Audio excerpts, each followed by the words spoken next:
Welcome back to ZNGP Today. With the Hungarian Grand Prix looming, Ducati has taken proactive steps to prepare its riders by organizing a private test session at Balaton Park, the brand new circuit set to host MotoGP for the first time later this month. Although official testing is restricted, Ducati found a loophole, and it might just give them the edge. In an insightful interview with GPOne, Maverick Viñales reflects on his storied 15-year MotoGP career, his current role at KTM Tech3, and the sheer dominance of Marc Márquez aboard the Ducati. Vinales praises the Italian bike's all-round performance, contending that only Marquez, within the current Ducati cohort, can challenge himself on track. When Romano Albesiano, the architect behind Aprilia's RSGP rise, accepted a role at Honda Racing Corporation, it surprised the paddock. Yet, as he revealed to Speedweek, the move was irresistible once HRC laid out their proposal. Now leading Honda's technical overhaul, Albesiano is steering a cultural and methodological shift with one eye on the 2027 regulation change. Don't forget to click subscribe button and the bell icon for MotoGP news update.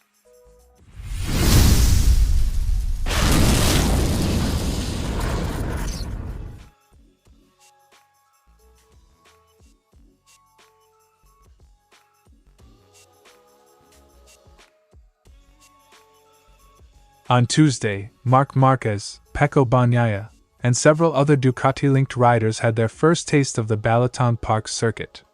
The session was officially categorized as a training day, but it served a much larger purpose: early acclimatization to a track no one on the MotoGP grid has raced on yet. The test comes just over 2 weeks before the Hungarian GP, August 22nd to 24th, and while they couldn't use their MotoGP machines, Ducati brought along 7 Panigale V4 South Pro road bikes, valued at €50,000 each. Under MotoGP's concession system, Ducati is classified in Category A, which means they have limited testing privileges. To navigate these restrictions, the Bologna manufacturer arranged this test using street-legal machines instead of factory prototypes. It's a smart workaround, technically legal, and allows riders to learn track layout, braking points, and racing lines, giving them a mental map ahead of official practice. The Ducati lineup at Balaton was stacked. Alongside Marquez and Bagnaia, the test featured Alex Marquez Gresini, Fermin Aldeguer Gresini, Fabio Di Gianantonio VR46, Franco Morbidelli VR46, Michel Pirro, test rider.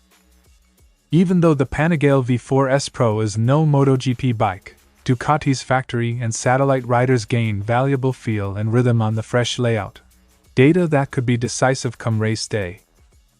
This year marks the debut of Balaton Park in MotoGP. Ducati had already been there during the World SBK round just 10 days earlier, collecting information through their Panigale V4R machines. That knowledge now complements this new on-track experience.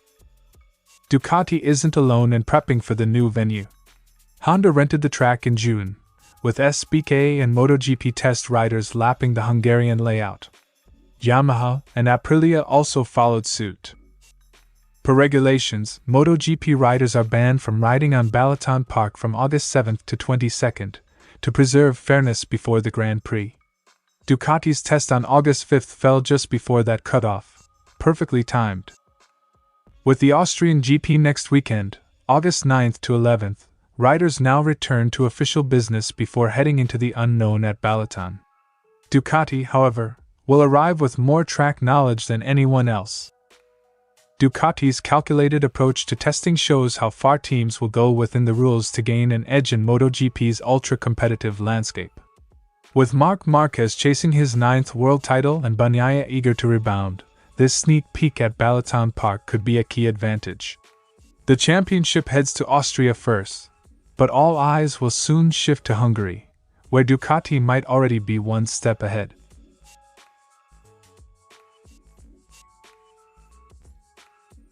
Vinales didn't mince words about Marquez's transformation on the Desmercedes. From a rider forced to push Honda to the absolute limit, to one who can cruise at 90% pace on Ducati's superior package. From the outside, he now has the best package and can run at 90%, whereas before he had to push to the limit on the Honda. Vinales' statement. That ease of riding, regardless of height, weight, or style, allows Marquez to deploy his talent fully, maintaining a margin few can match. According to Vinales, the Ducati suits every physique and approach equally, giving riders instant confidence without extracting every ounce of effort. With the Ducati, it doesn't matter how hard you push, whether the rider is tall or short, light or heavy, it just works, and he's putting his talent into it. This plug-and-play characteristic has created a performance plateau that only Marquez can transcend, leading Vinales to his bold verdict. When pressed on whether any current Ducati rider could overtake Marquez, Vinales was unequivocal. With the current Ducati group, for me it's like that. Only Marc can beat Marc. In Vinales' view, the combination of Ducati's engineering and Marquez's genius creates a near insurmountable duo. Vinales' own ambitions remain sky-high. Having won with Yamaha, Aprilia, and Suzuki, he aims to be the first rider in MotoGP history to secure victories with 4 different brands, ideally with KTM. The KTM is coming and we have to be ready for when the game changes in 2027. With upcoming regulation shifts and KTM's concession privileges, allowing engine and aero tweaks, Vinales believes pre-2027 wins are within reach. Vinales candidly revisited his eyebrow-raising move from Yamaha to Aprilia in 2021, calling it the wrong decision. That cost him both money and momentum. It taught me to reflect more before acting. I lost a lot of money in that transition, but I never lost my self-confidence. That hard-won self-belief carried him through challenging seasons and underpins his optimism with KTM. Maverick Viñales' reflections paint a clear picture. Ducati's supremacy lies as much in its adaptable machinery as in the magician who rides it. While only Marquez appears capable of challenging himself on that platform, Vinales is charting his own course, ambitious, battle-hardened, and ready to add KTM to his list of winning manufacturers. Albesiano admits he never planned to leave Aprilia, where he had envisioned a few more seasons before retirement.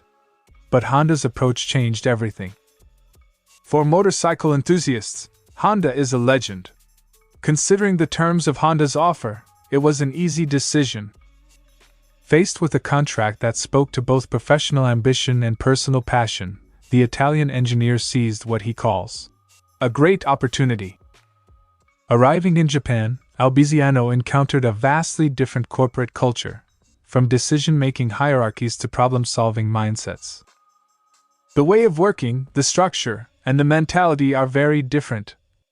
There are many new aspects I find interesting, especially in projects like the 2027 bike. He's immersing himself in HRC's internal processes, hoping to blend European agility with Japanese thoroughness. One of Albesiano's first priorities is elevating Honda's Aerogame, an area the factory historically underinvested in. For a long time, aerodynamics wasn't taken into account. Today we know that downforce and front-end performance are key, and rear aerodynamics also plays a major role. Under his guidance, Honda is forging new wind tunnel programs and integrating aero with chassis dynamics for the first time. Beyond hardware, Albesiano champions cutting-edge simulation tools to predict bike behavior, speeding up development but requiring careful interpretation. Simulation has become an essential part of development.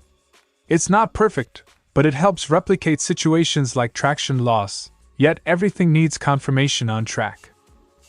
His team is learning to combine data streams, CFD, telemetry, and rider feedback into a cohesive roadmap.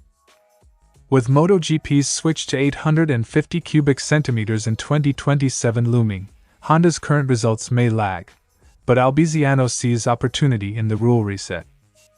The knowledge is growing within the team, and we're better every day. The 2027 project is completely new, and we'll be ready. His holistic approach, melding aero innovation, simulation rigor, and cultural synergy, could define Honda's next-generation RC213V. Romano Albesiano's move to Honda isn't just a transfer of talent, it's the spark for a MotoGP renaissance at HRC. By marrying European ingenuity with Japanese discipline and putting aerodynamics and simulation at the core, he may well be the architect of Honda's next era success. As 2027 regulation changes near, all eyes will be on how his vision unfolds on track. Thanks for watching ZNGP Today, and this is your MotoGP news update. And see you next time!